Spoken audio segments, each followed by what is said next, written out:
another episode of BFM. Sorry for the 5 minutes delay. I had to, or maybe Prissy was trying to get her hairdo intact before coming on. Okay, so thanks for joining us. It's another Saturday, it's a new month, and we're really grateful to be here. Now, today we have a very wonderful pair of people, wonderful set of guests. Mr. and Mrs. Champo. Now, I'm sure that you wouldn't want to miss this. Now, but before we delve straight in, please go out there, like our page, follow us on YouTube. You don't get charged anything for that. I mean, it's free. Like, no one taxes you for that. Go ahead, like our page, follow us. And then if you think this is share-worthy, go ahead to share the video. So without talking much, I'm always happy when we don't have to do the talking. Prissy, what do you think? Yeah, exactly. When we have someone else to do the talking. So without talking much, simple one-liner for the rationale for this. The narrative out there is that people are bad, marriages are bad, people don't know how to get married. And so, like we keep saying, what we putting out there is that there are good marriages out there, and there are things that you could always learn from other marriages. So thanks for joining us, Mr. and Mrs. Achampong. Thank you. Thank you. Awesome. Good. So we just gonna leave the floor to you. This is our story, real, and basically we're going to leave the floor to you to share your story with us, to share the ins and outs, the good, the bad, and so that we have people out there who would really want to learn a thing or two. How did you guys meet? You want to go? Go ahead. All right, so we met in grad school here in Louisiana. We took some classes together, and we're all from USC, so it was good to meet in class. We had a very good African community. We met through our programs and through classes. Okay. So was it like love at first sight? What happened? Who made the first move? I think the very first day that I saw her, that was when I've driven all the way to from North Carolina. Okay. All the way to Louisiana. She was the first person I met that very day. I didn't have feelings for her. I didn't know her very well, so I didn't know whether she had a boyfriend or married. So I didn't know. So I guess that right after that we met in class. Next day, like, oh, you look like somebody from Ghana. It's like, yeah, I'm from Ghana. Blah, blah. The next day we got to class, and there he was. So I get a friendship with we talk about time at USC, and then talk about engineering back in USC. So we have a lot to share about College of Engineering, and then coursework was compared back home. So I love good true experiences about our experiences back home, basically. Oh, awesome. So before Prissy comes in, I know she has some serious questions there. But at what point did you feel? So I'll come to Mr. Champon first. Then we'll go to Mrs. Champon. At what point did you say, "This is it"? After how many months or after how many years? Who is supposed to answer this question? Me or he? So we go to Mr. Champon first, and then we'll go to Mrs. Champon. We spent with Louisiana. Yeah. So I just like a couple of months. Okay. I'm that kind of guy that takes my time. So I need to make sure I'm making the right decision. Yeah. She had a boyfriend. She did not talk to her. Said the same courses together. Then after 6 1, because I've left Louisiana, North Carolina, I didn't have anybody at all. So my mindset going over there was first to finish and I'll start life.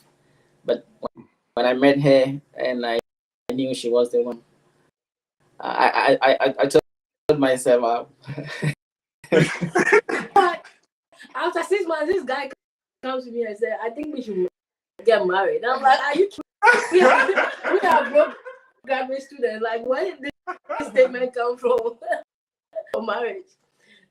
So it was a very funny because it started off like, then we will hang out together. I remember I have a couple of friends. They go like, "Man, money," and basically when I met him, I just feel that sense of you meet a good person, you know. Yeah. So it was more like tolerating him around, and my friends would go like, "Man, this guy is definitely overall."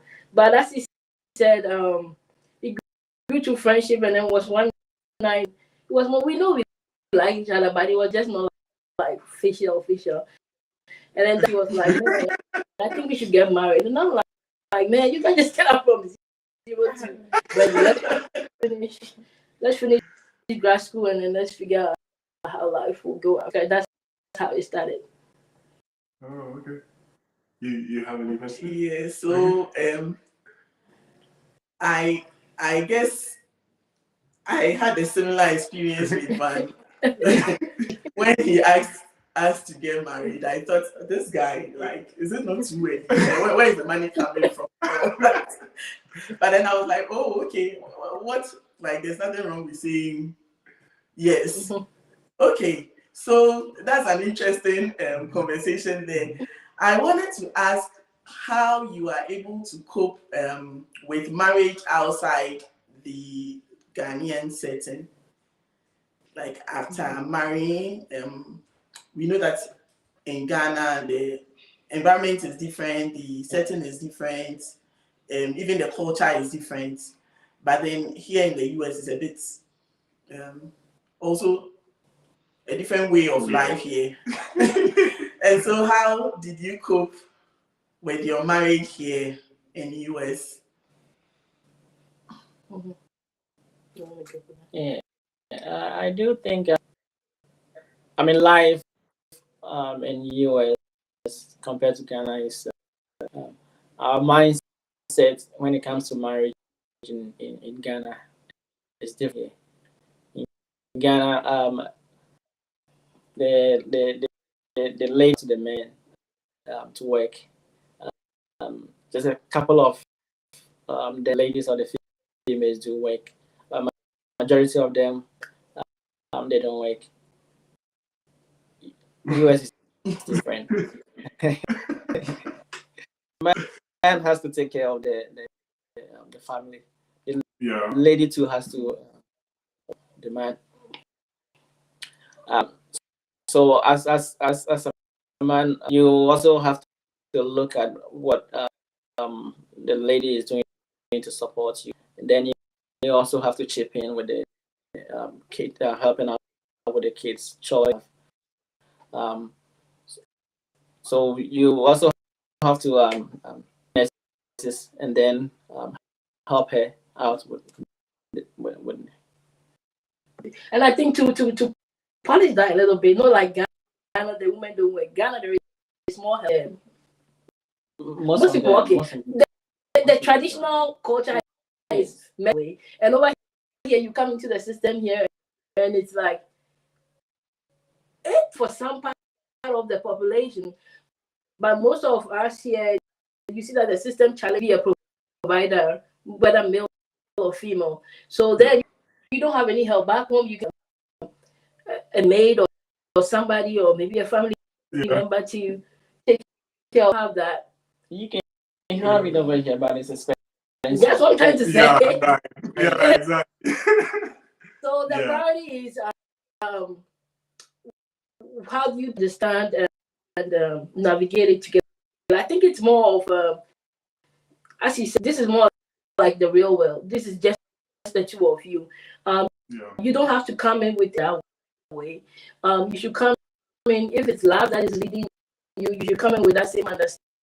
I mean, love is kind, love is understanding, love is patient. If you have love for that to be an issue where you struggle, say, oh, this is a guy's job, or this is communication should be there.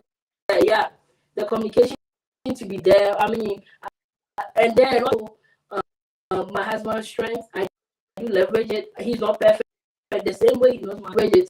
Some things I know probably that he might not enjoy doing it, and there are some things I know he trying to leverage that strength in helping us work the home.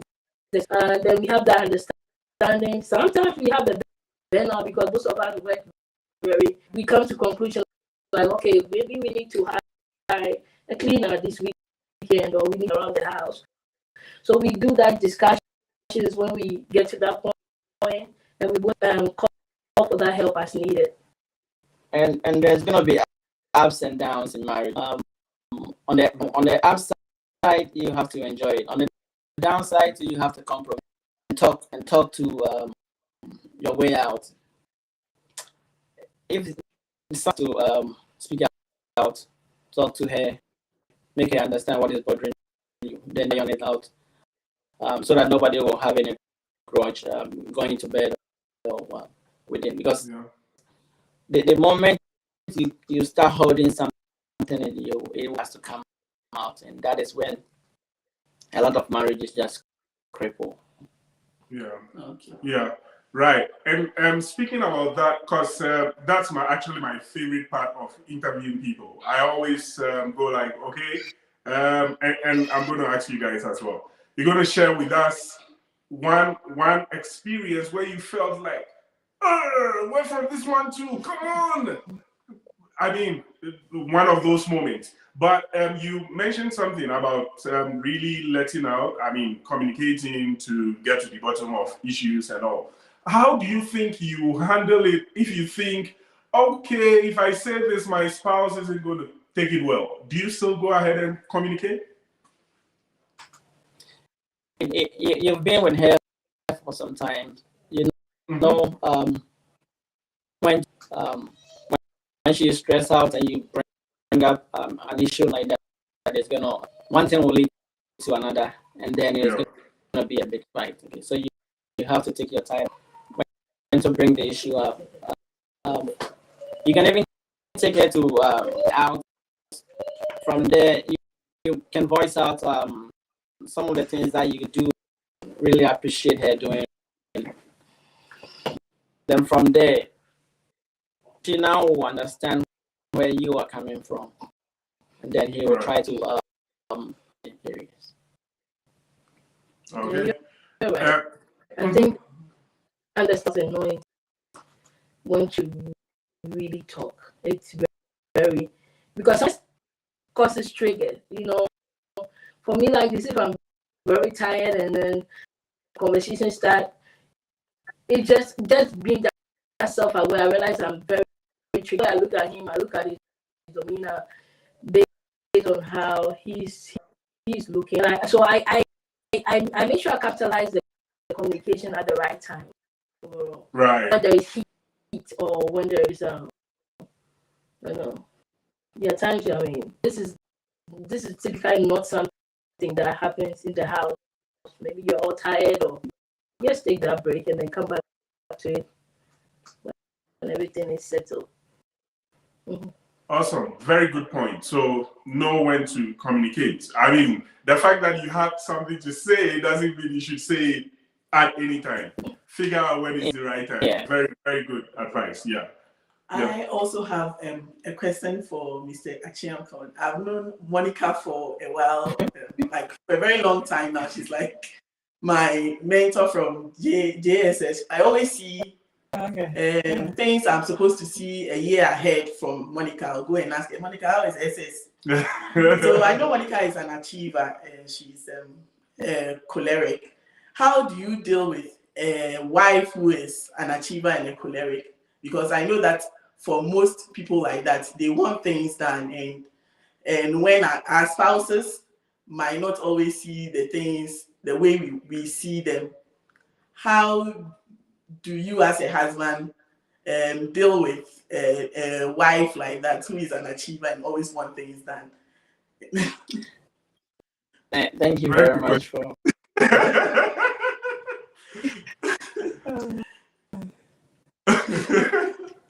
That's a tough one. Yeah, that's a very tough one. Yeah. Yeah.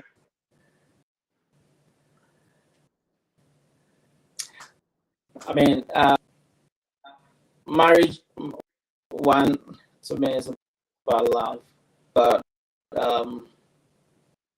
the kids that we have had making the family proud is holding high positions in a way. It's a job fulfillment to me as a man. I always look at the mentality that a man has to be in a higher position. That's primitive. That's what we talk about. Things are changing. So your mindset, you have to tune your mindset future, and then be focused on one share together, and then the kids. And the most important thing is if you respect you. That is the most important thing for a man. Yeah. Respect. Yeah. So you also respect her back.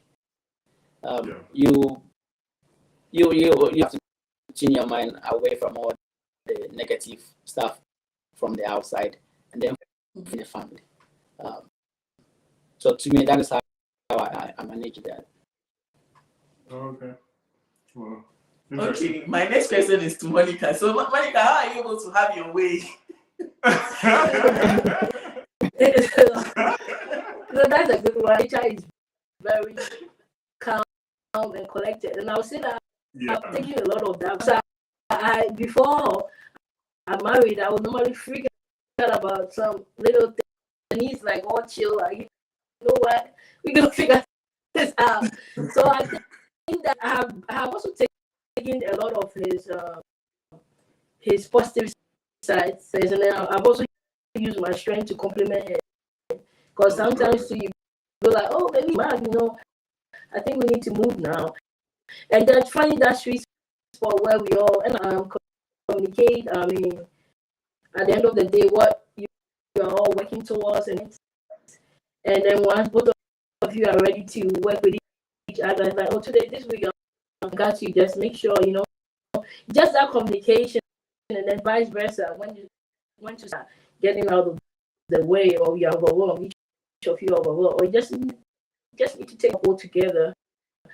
So it's more of the communication and self-awareness and feeding other. Because I feed off his calmness a lot overall. So I feel like if you're married to now, I think I have taken a lot of that positive side overall. Oh, that's awesome. Yeah, that's good to hear. Okay, so now to my the balance in the marriage. Yeah, I agree. Right. Okay. Or maybe I'm freaking out about something at work. I just call my and he's like, "Guys, is this way, or let's just go for the work and come back at it." Trying to leverage that to then overall. Mm-hmm. Oh, okay, that's good. That's good. At least, when you think things are getting out of hand, and you call you call him, then everything calms down. And, interesting. It's nice when you have like the balance. So, in this case, do I call you to get calm, or you call me to get calm? I don't even think. I don't think we have similar traits. maybe if she But gets angry, I am the better one. yeah. If she gets angry and calls me, Definitely have a Facebook back with both of you to understand. yeah. I am the one who will make a joke of Yeah, the because issue. if she gets angry and calls me, I'll help her get angrier. I mean, we all get joined to get angry. Yeah, exactly. Okay, so now to my favorite point. When and I'll start with Mrs. Echampo. When you look at your husband, I mean, you wouldn't think that, especially at the point you're trying to get married and all, you wouldn't think that there'll be a point where you'll be so angry with him and go like, "Hey, don't you get this? Don't you understand this?" Can you share a moment with us where you thought, "No, you're not getting it. Yeah," because if I look at the two of you, I can't imagine a time where Mr. Champon would drive you like mad and you go like, any such experience?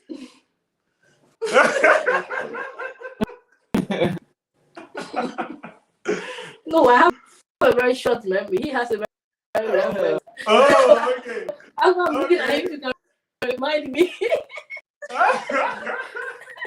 Okay, Mr. Champo, the ball is in your court. Anytime when you feel like, "No, Monica, don't you get this? Come on."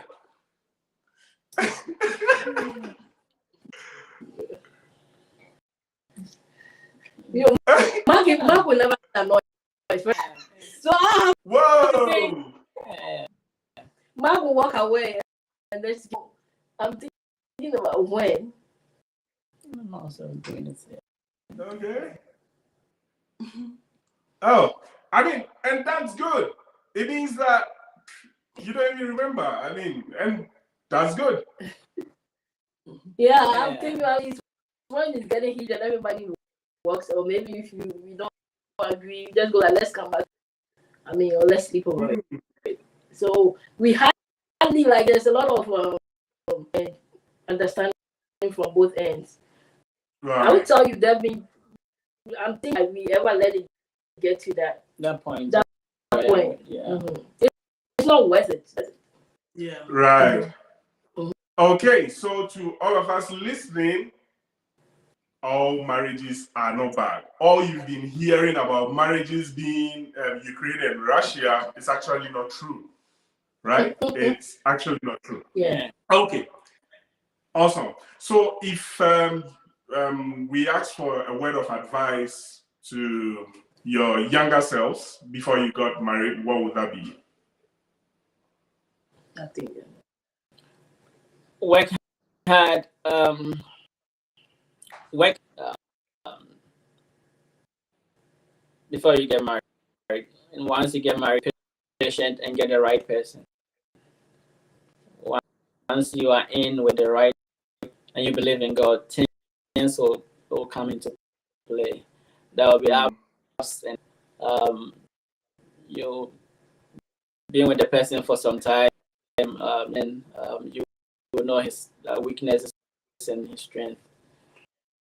Focus and then help her out where she falls short. So to add it up, I would say that know yourself and understand who you are to be able to really stay with somebody. I always say in inclusion, when we go to work, they're like, "Oh yeah," I said diversity and inclusion is very critical for marriage. I think you can't marry somebody when you don't agree or you're not comfortable thinking that they will change, because the person's behavior, their actions, it's a trail of how they were brought up, their experiences. Okay, so you don't expect to behave like you or have the same expectations as you. Their background of experiences and growth and everything. So their behaviors and everything is okay. So you have to understand yourself, what you want, what you can take to marry, thinking that you can go and influence somebody. When you have that expectation already shot, because guess what? You are never happy because the person you have the expectations here, and it's always a war because that gap is there, and there's that competence, and so the whole war, because you have this preset expectation of what they should be and how they should be. So know yourself, know your boundaries, know what you can take, what you cannot, and right person. And then when you get the right person, be ready for some surprises, because that's what I tell people every day.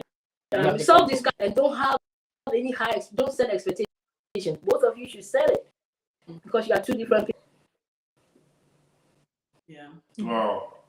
Wow. I mean, that's awesome. Prissy, do you have any? Yeah. So I think I am done. Like my questions are done. Okay. But I think to add to what Monica said, it seems that a lot of us go into marriages with expectations that our partner will make us happy. Yeah. If we cannot make ourselves happy, no one else is capable of making us happy. We should be complete in ourselves before trying to go into marriage. So that's one lesson I have learned, that you should be able to make yourself happy, be alone, be happy with yourself alone. Yeah. That is the only way you can radiate happiness into your marriage. Exactly. Yeah. Wow. That's interesting. So we want to thank you so much for your time, for coming to share these wonderful gems with us. And the fact that my takeaway from this is that, okay, I'm going to try to be the cool guy, so that if Prissy has any issues at work and all, she'll just call me and I say, oh, calm down. Right. But this is really good. And it goes to all of us out there. There are good marriages, like we keep saying. I mean, don't be deceived by all the bad narratives out there. And so we would want to thank you so much, Mr. and Mrs. Acheampong, for, I know you guys are very busy, for having time for us, for coming to share, your story with us. We'll definitely reach out to you, because you are just stone throw away. So we'll reach out to you again to come share more with us. Later, we'll go into how you handle your children, raising kids, especially in the United States. And so we'll definitely reach out to you again. Thank you so much. And to all of you out there, if you think this is share-worthy, go ahead, share it. Go to our YouTube page, to Facebook, like us. If you don't even like us, you like Mr. and Mrs. Acheampong. So go ahead, like, and then always remember that no two relationships are the same. Thank you and cheers. Bye-bye. Bye.